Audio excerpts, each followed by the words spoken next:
자, 여러분, 성령이 충만한 사람의 특징 중에 하나가 뭐라고 말씀드렸어요? 바로 사람을 찾아다닌다, 이렇게 말씀드렸잖아요. 물론 복음이 필요한 사람들을 찾아다닌다고 말씀드릴 수가 있습니다.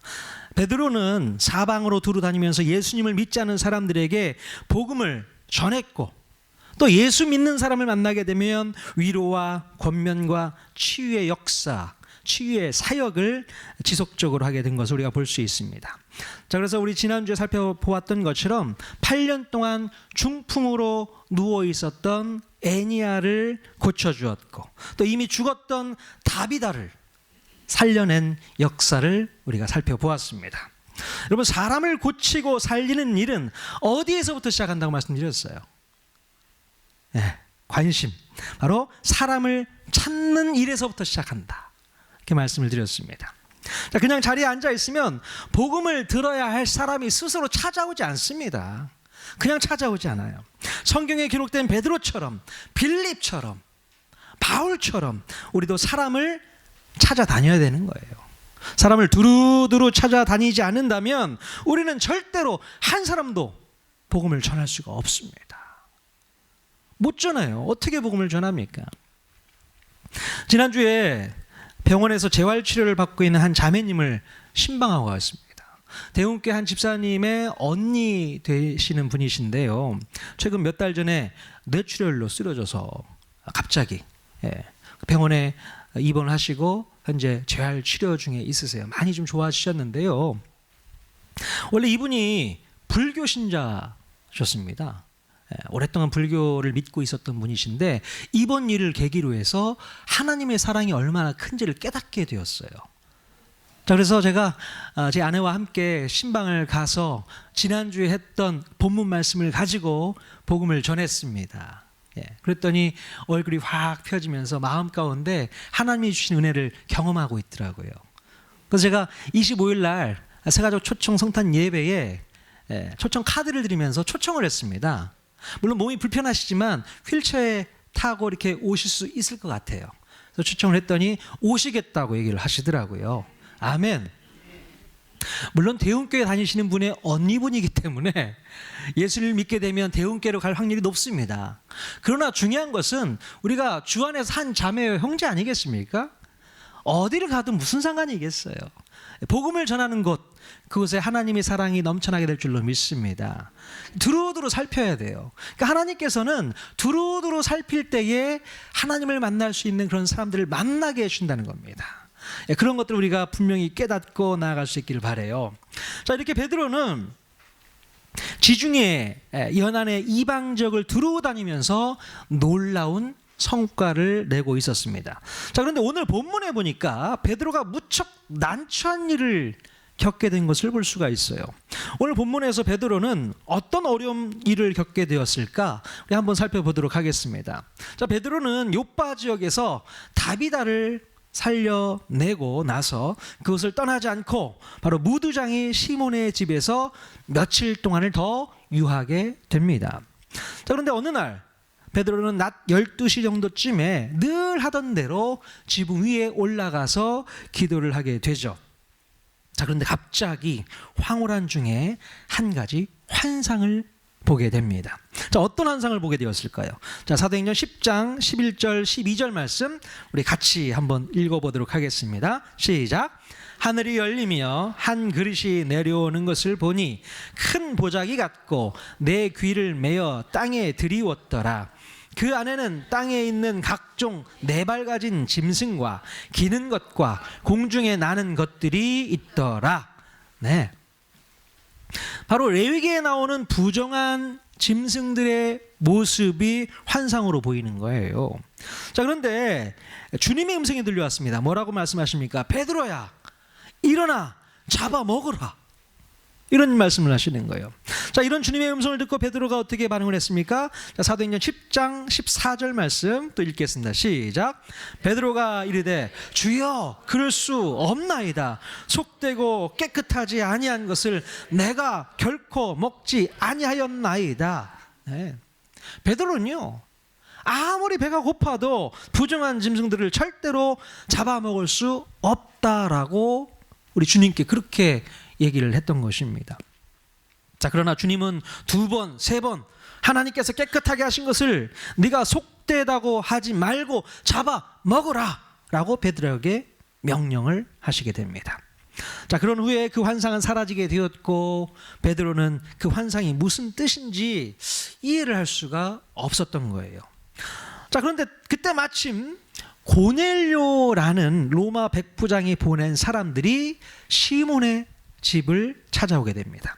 자, 그때 성령님께서는 베드로의 마음 가운데 의심하지 말고 그들을 따라가라라고 말씀을 해 주셨습니다. 자, 베드로는 그들과 함께 시몬의 집에서 하룻밤을 더 머물고 그 다음날 가이사랴로 출발하게 되죠. 자, 여기서 우리는 깊이 있게 생각해 봐야 할 문제가 있습니다. 도대체 고넬료라는 사람은 누구이고 왜 하나님께서는 베드로에게 이런 이상한 환상을 보게 하셨을까? 한번 오늘 생각해 보는 시간을 갖도록 하겠습니다. 자, 일단 고넬료라는 사람에 대해서 먼저 한번 살펴보기를 원하는데요. 자, 고넬료는 가이사랴 지방에 주둔한 로마 군대의 백부장이었습니다. 자, 그런데 특이하게도 그는 이방이면서도 하나님을 믿는 사람이었어요. 자, 사도행전 10장 2절 말씀, 그를 어떻게 이야기하고 있는지 한번 읽어보도록 하겠습니다. 시작. 그가 경건하여 온 집안과 더불어 하나님을 경외하며 백성을 많이 구제하고 하나님께 항상 기도하더니, 예, 이방인이었는데 그가 경건하다고 얘기를 합니다. 그리고 하나님을 경외했다라고 얘기를 하고요. 또 많이 구제도 하고 또 하나님 앞에 항상 기도했던 사람이라고 그렇게 이야기를 합니다. 자, 고넬료가 보낸 사람들이 또 고넬료에 대해서 어떻게 평가를 하고 있는가? 사도행전 10장 22절 또 같이 읽겠습니다. 시작. 백부장 고넬료는 의인이요 하나님을 경외하는 사람이라 유대 온 족속이 칭찬하더니, 예.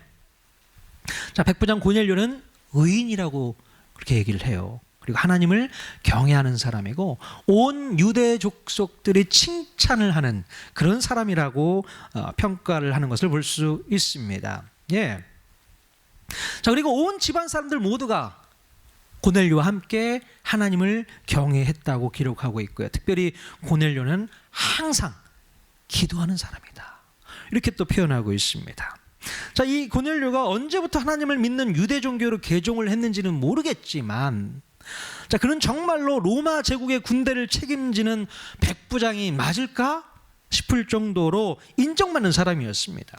자, 보통 식민지에 주둔하고 있는 군대의 이 지휘관들은요, 돈에 눈이 먼 사람들이 참으로 많이 있습니다. 예, 식민지에 왜 왔겠어요? 착취하러 왔겠죠. 특별히 그런 빌라도 총독 잘 아시잖아요. 이 빌라도 총독은요, 예수님을 십자가에 처형함으로 말미암아 대제사장들에게 뭘 먹었을까요? 돈을 받아 드셨을 거예요.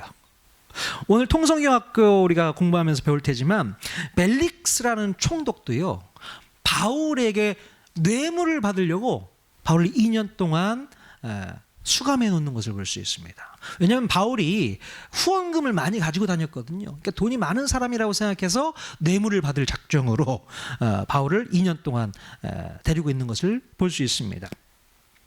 자, 그런데 하물며 그 밑에서 군대를 이끄는 지휘관들은 더하면 더했지 덜하지는 않았을 거란 얘기예요. 예.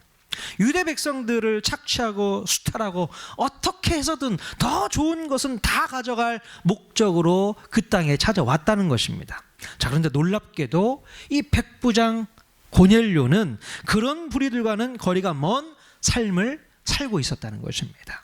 오히려 식민지 지배를 받고 있는 유대인들에게 칭찬받고 인정받는 그런 삶을 살았다는 것이죠. 그리고 더 놀라운 것은 하나님 앞에서도 경건하게 살았다는 겁니다. 예, 놀라운 일이죠.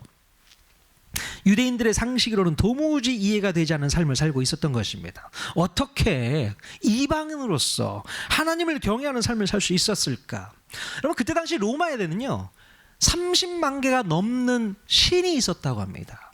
그러니까 그들 신 중에 하나, 여호와라는 신을 믿고 있었을까? 이런 생각도 해보게 되었지만 성경을 가만히 보면 그 정도의 신앙은 아니었던 것 같습니다. 하나님도 인정하는 그런 믿음과 신앙을 이 고넬료가 가지고 있었던 것입니다. 자, 고넬료는 마치 유대인들과 같이 매일 기도 시간을 정해놓고 기도를 했던 것 같아요. 자, 사도행전 10장 3절 말씀 같이 읽겠습니다. 시작. 하루는 제9시쯤 되어 환상 중에 밝히 봄에 하나님의 사자가 들어와 이르되 고넬료야 하니. 네. 자, 고넬료도 유대인들처럼 오후 3시에 기도 시간을 정해놓고 매일 기도를 했던 것 같습니다. 자, 그런데 그때 하나님의 사자가 기도하는 고넬료에게 찾아와서 바로 무두장이 시몬의 집에 유하고 있는 베드로를 찾아서 청해 오라고 말씀하게 됩니다. 그래서 오늘 본문에서는 고넬료의 부탁을 받은 사람들이 베드로를 찾아왔던 것이죠. 자, 오늘 우리가 읽은 이 말씀은요, 여러분이 그다지 대수롭지 않게 읽었을지는 몰라도 이 베드로가 고넬료를 만나게 된 이 사건은 기독교 역사상 정말로 중요한 터닝 포인트가 되었다라는 것입니다. 네. 바로 나중에 사도행전 15장에 가서 보면 예루살렘 공의회가 열리게 되는데요, 바로 베드로가 이 사건, 이 환상을 본 사건, 또 고넬료를 만난 이 사건을 계기로 해서 공의회에 아주 중요한 발언을 했던 것을 볼 수 있게 됩니다. 자, 사도행전 15장 7절에서 9절 어떤 발언을 했는지 한번 살펴봤으면 좋겠는데요, 좀 길지만 같이 한번 읽어보겠습니다. 시작. 많은 변론이 있은 후에 베드로가 일어나 말하되 형제들아, 하나님이 이방인들로 내 입에서 복음의 말씀을 들어 믿게 하시려고 오래전부터 너희 가운데서 나를 택하시고 또 마음을 아시는 하나님이 우리에게와 같이 그들에게도 성령을 주어 증언하시고 믿음으로 그들의 마음을 깨끗이 하사 그들이나 우리나 차별하지 아니하셨느니라. 아멘.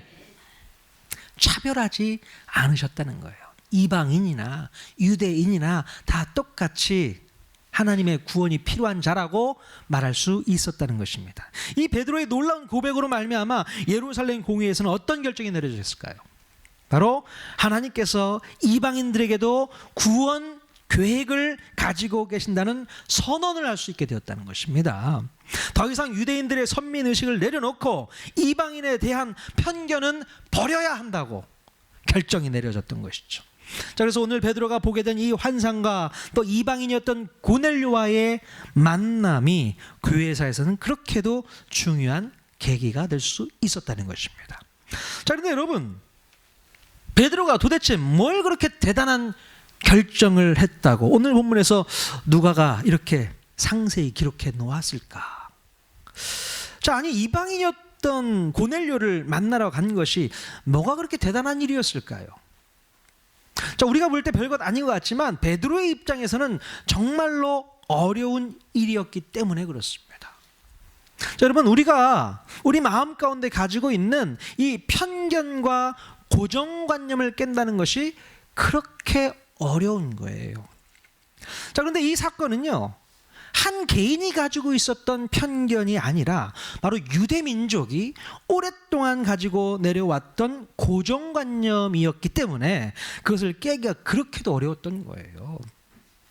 자, 유대인들에게는 오래전부터 이방인들에 대한 편견이 있었기 때문에 그렇습니다. 자, 어떤 편견이 있을까요? 자, 유대인들은 바벨론 포로 시기를 끝마치고 다시 유대 땅으로 귀환해 오지 않습니까? 자, 그들 마음 가운데 어떤 결심이 있었냐면 그것은 바로 더 이상 이제는 이방인들과 교류하거나 교제하지 말아야 한다는 생각을 하게 되었던 것이죠. 왜냐하면 이방인들은 하나님을 믿지 않고 우상을 숭배하는 사람들이기 때문에 그들을 가까이 하다가 또 하나님의 처벌을 받을 수 있겠다는 생각을 이제 포로 귀환한 유대인들이 깨닫게 됩니다. 자, 그래서 그때부터 이방인들과 통혼도 금지하고 우상 숭배하는 일도 이제 거의 하지 않게 되었습니다. 좋은 성과였어요. 자, 그런데 문제는 이방인들에 대한 하나님의 마음까지도 잊어버리게 되었다는 것입니다. 자, 하나님은 이방인들을 향해서 그들을 외면하고 배척하고 차단해 버리라고 말씀하셨습니까? 어떻습니까? 우리 하나님께서는 그렇게 말씀하신 적이 없으세요. 오히려 그들에게 복의 통로가 되어서 하나님을 알지 못하는 이방 민족에게 하나님을 선전하고 선포하는 사역을 잘 감당하라고 이스라엘 백성들에게 말씀해 주셨다는 것입니다. 여러분, 처음 아브라함 때부터 또 솔로몬 때도 그랬고 요나 선지자를 통해서도 그렇게 말씀해 주셨습니다. 하나님께서 아브라함을 처음 부르신 이유가 뭐였습니까? 바로 너를 통해 모든 민족이 복을 받게 하고 싶다라는 얘기를 하신 거예요. 너만 복 받는 게 아니라 너를 통해서 모든 열방, 모든 민족이 복을 받게 하고 싶다. 그 얘기를 하셨다는 거예요. 여러분, 솔로몬이 성전을 지어놓고 하나님 앞에 예배할 때에 어떤 기도를 했습니까? 우리 이스라엘 민족뿐만 아니라 이방인들이 그 성전에 와서 기도하면 그들의 기도도 들어주십시오. 그렇게 기도를 했었던 장면이 있었잖아요. 이방인들을 품고 있었단 말이에요. 세상을 향한 그 열정을 솔로몬이 갖고 있었단 말이죠. 여러분, 요나 선지자의 마음 가운데 어떤 마음이 있었어야 됐습니까? 아무리 자기와 원수지간인 니느웨, 아수르 제국이라 하더라도 하나님의 마음은 그들에게 가 있다라는 것입니다. 그들이 하나님을 온전히 믿고 잘못된 길에서 회개하고 돌아가기를 원하셨다라는 거예요. 우리 하나님은 그렇습니다. 이스라엘 민족들만 사랑하시는 분이 아니시고 이방 민족들, 여러 열방들을 향해서 나아가기를 원하시는 하나님의 마음을 우리는 깨달을 수 있어야 되는 줄로 믿습니다. 자, 그런데 이스라엘 백성들은 이런 하나님의 마음은 잊어버린 채 이방인들에 대한 편견으로 그들을 외면하고 배척하고 차단해 버리게 되었던 것입니다. 자, 그때 당시 유대인들은 이방인들에 대한 이런 선민의식을 여전히 가지고 있었어요. 그래서 이방 민족들에게 하나님을 알리고 선전하면서 복의 근원이 되어야 한다는 사실을 까마득하게 잊어버리고 있었다는 것입니다. 자, 유대인들 모두가 이런 마음을 가지고 있으니 아무리 예수님을 믿는 신앙인들이라고 하더라도 오랜 시간 동안 지속되어 왔던 이 민족적 관습과 편견을 깬다는 것이 쉽지가 않았다는 것입니다. 근데 여러분, 유대인들뿐만 아니라 오늘 우리들에게도 내재되어 있는 편견과 고정관념이 있다는 거 아십니까? 저와 여러분 마음 가운데도요, 편견이 있어요. 고정관념이 있습니다. 그거 잘 안 깨지더라고요. 한번 살펴볼까요? 그림 한번 띄워주세요. 자, 어떤 두 사람이 무거운 짐을 실은 수레를 끌고 가고 있습니다. 한 사람은 앞에서 끌고 또 한 사람은 뒤에서 밀고 있어요. 자, 그런데 지나가던 사람이 뒤에서 수레를 밀고 있는 젊은이에게 질문을 합니다. 뭐라고 질문하냐면, 자, 앞에서 수레를 끌고 가는 사람이 당신의 아버지입니까? 라고 물어요. 그랬더니 이 젊은 청년이 네, 맞습니다. 저희 아버지가 맞습니다. 그렇게 대답을 해요. 자, 그리고 나서 이번에는 앞에서 끌고 가는 사람이 묻습니다. 자, 뒤에서 수레를 밀고 가는 이 젊은이가 당신의 아들입니까?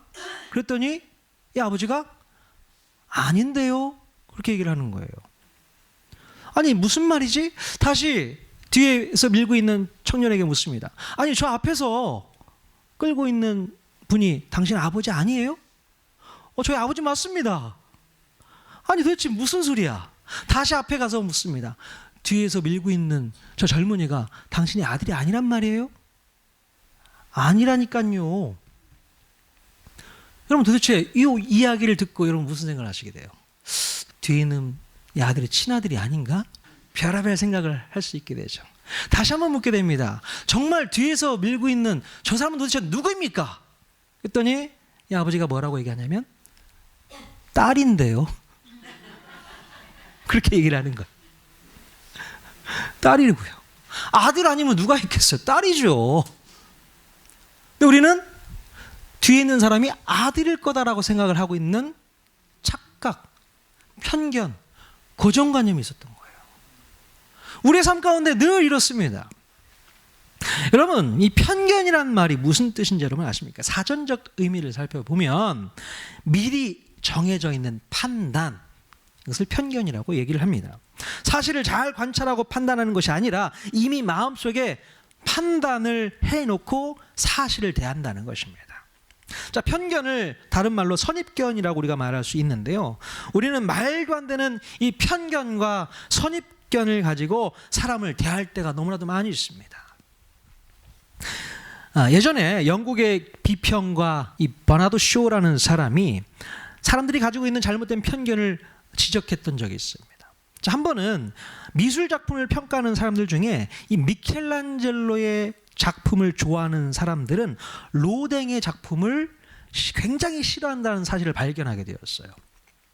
그래서 버나드 쇼는요, 그들이 가지고 있는 편견을 좀 깨워주기 위해서 미켈란젤로의 작품을 좋아하는 사람들만 골라서 파티에 초청을 하게 됩니다. 자, 만찬이 무르익어 갈 때쯤에 이 버나드 쇼가 모여있는 사람들에게 자기가 아주 귀한 작품을 보여주겠다라고 이야기를 하고서 방에 들어가서 로댕의 작품 한 점을 가지고 나와서 자랑을 하게 됩니다. 자, 그랬더니 모여있던 사람들이 그 로댕의 작품을 보면서 여러 가지 비평을 쏟아놓게 되는 거예요. 역시 로댕의 작품은 전체적으로 구조가 엉망이고 뭐 하나 제대로 된 게 없어. 온갖 비난이 막 쏟아지는 겁니다. 예, 완전히 이 작품에 대해서 난도질을 해놓게 되는 거예요. 자, 그런데 이 버나드 쇼가 당황한 표정을 지으면서 아이고 죄송합니다. 이게 로댕 작품인 줄 알았더니 미켈란젤로의 작품이었네요. 그렇게 얘기를 하는 거예요. 자, 그때 그 작품을 비난했던 사람들이 아무래도 쥐구멍으로 들어가지 않았을까 싶은 생각이 들어요. 예. 여러분, 바로 우리의 모습이 이런 모습이 아닌가 싶은 생각이 들어요. 무조건 편견과 선입견을 가지고 상대방을 평가하고 판단하는 것은 잘못된 행동입니다. 잘못된 행동이에요. 내가 가지고 있는 편견이 사실과는 다를 수 있다라는 것을 늘 염두에 두어야 할 줄로 믿습니다. 그런데 우리는 이런 생각에서 잘 벗어나지를 못해요. 내가 한두 번 경험했다고 해서 그것이 전부인 양 판단해 버리면 안 된다는 거예요. 우리는 한 번, 두 번 경험하면 그게 정말 그렇다라고 믿는 습성이 있습니다. 아니요, 그렇지 않을 수 있다니까요. 근데 우리는 거기서 벗어나지를 못한다는 겁니다. 가끔 우리나라도 보면 못 사는 나라에서 온 외국인들에 대해서 편견이 있는 것 같아요. 그래서 그들을 하대하고 또 천하게 여기고 또 그들의 약점을 이용해서 사기를 치는 사람들이 많이 있더라고요. 최근에 뉴스에서 혹시 보셨습니까? 최근에 외국인 노동자들에게 돈을 줘야 되는데, 일을 시키고 돈을 줘야 되는데 뭘 줘요? 종이 쿠폰을 만들어서 쿠폰을 대신해서 주는 거예요. 그게 이제 뉴스에 나오게 됩니다. 그러면서 임금을 제때 주지도 않고 계속 차일피일 미루고 있는 그런 악덕 업주들이 고발당하는 그런 뉴스를 본 적이 있습니다. 아니, 일을 했으면 정당하게 돈을 줘야 되는 거 아닙니까? 근데 돈을 안 줘요. 종이 쿠폰 10,000원짜리 50,000원권, 70,000원권 그걸 만들어서 그걸 주더라고요. 그러니까 최대한 어떻게 해서든 안 주려고. 너무 안타깝습니다. 그러니까 이렇게 편견과 선입견은 상대방을 무시하고 천대시하는 무기가 될 수 있다는 거예요. 우리나라보다 못 사는 나라 사람들이기 때문에 무시해도 돼, 천대도 돼, 이런 편견이 있을 수 있다는 것입니다. 또한 이 편견과 선입견은요, 정치적인 성향에서도 흔히 나타나고 있는 것 같습니다. 잘잘못을 따지지 않고서 무조건 나는 우파야, 나는 좌파야, 나는 여당 편이야, 무조건 나는 야당 편이야. 이 무조건이 무서운 거거든요. 편견이 있어요. 그래서 제대로 된 입장이나 논리를 가지고 뭐 찬성을 하거나 반대를 하는 것이 아니라 편견과 선입견을 가지고 찬성을 하거나 반대를 하는 그런 습성들이 우리에게 있는 것 같습니다. 제대로 꼼꼼히 살펴봐야 되는데 그런 거 다 필요 없어요. 내가 갖고 있는 생각, 내가 가지고 있는 고정관념, 그것만 믿고 따라가는 것이죠. 그게 문제가 되는 것 같습니다. 그러면 교회 안에서도 이 편견과 선입견은 많은 문제를 일으키고 있습니다. 자, 일단 복음의 문을 여는데 방해 요소로 작용하는 것이 바로 이 편견이고 선입견입니다. 자, 상대방에 대한 편견과 선입견에 사로잡혀서 저 사람은 절대로 복음을 받아들일 사람이 아니야.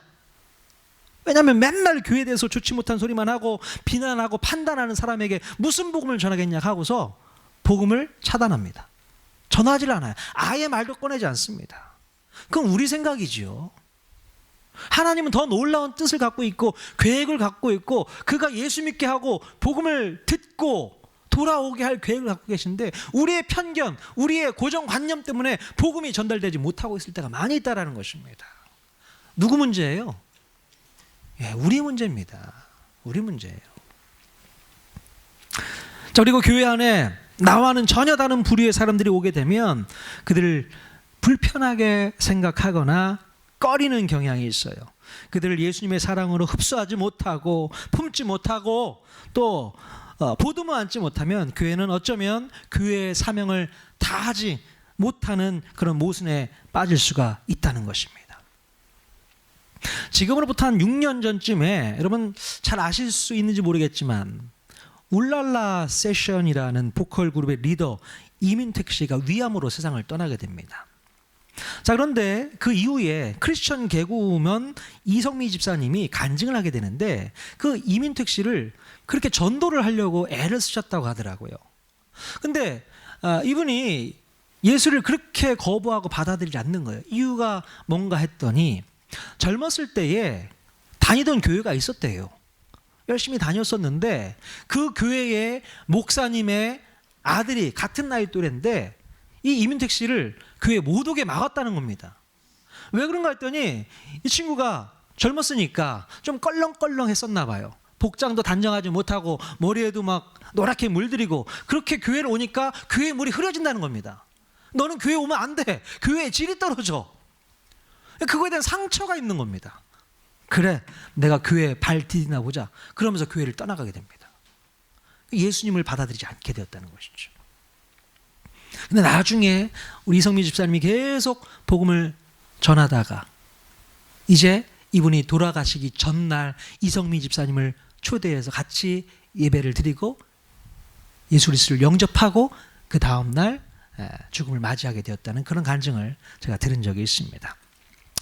여러분, 우리의 편견, 우리의 잘못된 시각, 이 고정관념이 정말 복음의 문을 막고 있지는 않나 생각해 봐야 한다는 것입니다. 여러분, 신약 성경에서요 바울이 기록한 책 중에 한 장짜리 짧은 책이 한 권 있습니다. 어떤 책일까요? 바울이 기록한 한 장짜리 짧은 책, 빌레몬서. 오늘 통성경학교 할 때 한 번 더 공부하게 될 텐데요. 이 빌레몬서에 별명이 붙어 있습니다. 어떤 별명이냐면 기적의 책이라는 별명이 붙어 있어요. 자, 왜 기적의 책이라고 별명을 붙였을까? 자, 바로 엄청난 이 편견과 고정관념을 깨는 일이 있었기 때문에 이것을 기적이라고 얘기를 한 겁니다. 도대체 어떤 일이 있었을까요? 바로 사도 바울이 빌레몬에게 편지를 쓰면서 빌레몬의 집에서 도망 나온 노예, 바로 오네시모를 이제는 노예가 아닌 너의 형제로 받으라고 편지를 쓰고 있는 것입니다. 이것이 바로 빌레몬서예요. 어떻게 집에서 데리고 있었던 노예를 같은 레벨의 형제라고 취급할 수 있을까요? 자, 그러나 예수님을 믿는 우리 그리스도인들은 그것이 가능해야 한다는 것입니다. 우리 모두는 하나님을 아버지라고 부르는 사람들이잖아요. 여러분들 다 하나님께 아버지라고 부르지 않습니까? 예. 그러면 우리는 어떤 관계가 되어야 되는 거예요? 한 형제, 한 자매인 것입니다. 그러니까 여러분이 은정 씨가 저한테 오빠라고 부를 수도 있는 거 아니겠습니까? 우리 시원이가 저한테 아빠 하지만 형제라고 한다면 형이라고 부를 수도 있는 거예요. 어떻게 보면은. 우리는 그리스도 안에서 한 형제의 한 자매인 것입니다. 왜냐하면 하나님을 아버지라고 부를 수 있기 때문에 그렇다는 거예요. 자, 그렇다면 한 가정에서 같이 데리고 있었던 노예가 예수 믿고 구원받은 하나님의 백성이 되었다. 그러면 그 노예는 어떻게 해야 되는 거예요? 한 형제로 받을 수 있어야 되는 거예요. 근데 이게 쉬운 일일까요? 내 집에서 불렸던 종, 노예를 어떻게 형제라고 같이 대우를 할 수 있겠습니까? 근데 사도 바울이 너희 집에서 도망 나온 그 노예 오네시모를 형제로 받으라는 얘기입니다. 그 불가능한 일입니다, 솔직히. 로마 시대에 그때 당시에 노예제도를 여러분이 자세히 알면 그 일은 불가능한 일이에요. 도망 나온 노예는 그냥 놔두지 않습니다. 보통 다 죽입니다. 그게 로마 법이었거든요. 근데 그 도망 나온 노예를 다시 그에게 보내주면서 형제로 받아. 근데 놀랍게도 이 빌레몬이 오네시모를 형제로 받아들이게 되었다는 것이죠. 여러분, 이게 기적인 거예요. 이게. 예. 어떻게 그럴 수 있겠습니까? 편견을 깼기 때문에, 고정관념을 깼기 때문에 가능한 일이라는 것입니다. 예. 자, 여러분, 오늘 우리는 우리가 가지고 있는 이 편견과 선입견을 예수의 이름으로 버려야 될 줄로 믿습니다. 편견과 선입견은 상대방을 함부로 판단하거나 평가할 수 있다는 거예요. 그러면 그것은 하나님 앞에서 죄를 짓는 행위라고 볼 수 있는 것입니다. 죄 짓는 거예요. 자, 나의 편견과 선입견 때문에 예수를 믿어야 할 사람이 예수를 믿지 못할 수가 있습니다. 나의 편견과 선입견 때문에 교회에 나와야 할 사람이 교회를 못 나올 수 있다는 거예요. 나의 잘못된 편견과 선입견 때문에 복음의 문이 닫히고 선교의 길이 막힐 수 있다는 것입니다. 여러분, 사람을 함부로 판단하고 평가하지 마십시오. 네. 특별히 사람의 외모를 보고서 그 사람을 평가하는 것은 정말 나쁜 거예요. 외모 보고 사람 평가하지 마십시오. 나중에 제가 머리 한번 노랗게 한번 물들여가지고 한번 오면 뭐 저 알지 못하는 사람들은 저분이 목사 맞아? 할 수 있겠지만 여러분들은 저 인정해 주실 거죠? 걱정하지 마세요. 물 안 드려요. 참 편견이 있습니다. 외모를 통해서 보는 편견. 딱 보고 뭔가 좀 허름하다 싶으면 하대합니다. 벌써 눈을 딱 깔아버려요. 예. 뭔가 좀 잘 차려입고 왔다 그러면 와, 이렇게 막 이런 자세, 너무 하나님 앞에서는 안 좋은 모습인 것 같아요. 이런 편견 버려야 됩니다. 자, 편견을 끊어버리는 훈련을 우리는 철저히 해야 될 줄로 믿습니다. 우리가 편견을 극복하지 않으면 우리는 더 넓은 마음을 품을 수가 없어요. 편견을 극복하지 못한다면 우리는 통 큰 성도가 될 수 없습니다. 통하는 교회는 통 큰 성도들만 모여야 되는데 통이 작아버리면 안 되거든요. 네.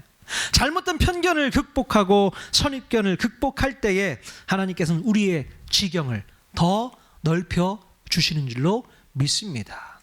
편견이 사라지니까, 고정관념이 사라지니까, 선입견이 사라지니까 이제 복음이 이방인들에게도 전달될 수 있는 물꼬가 터져버리게 되잖아요. 그래서 예수 그리스도의 복음이 예루살렘 안에만 갇혀있지 않고 이방 땅으로, 세계 열방으로 모든 민족들에게 나아갈 수 있는 계기가 될 수 있었다는 것입니다. 그것이 이렇게 중요하다는 거예요. 우리의 편견, 우리의 고정관념이 깨면 우리의 지경은 넓어지게 될 줄로 믿습니다. 우리 중국 육교회 집사님들, 김중량 목사님 개척교회 하면서 얼마나 힘들까, 얼마나 고생할까, 편견이십니다. 다 깨세요. 오히려 더 행복하게 즐겁게 목회하고 사역하고 있다는 거 알아주셨으면 좋겠어요. 그럼 편견이 있어야 더 기도를 많이 해주실라나요?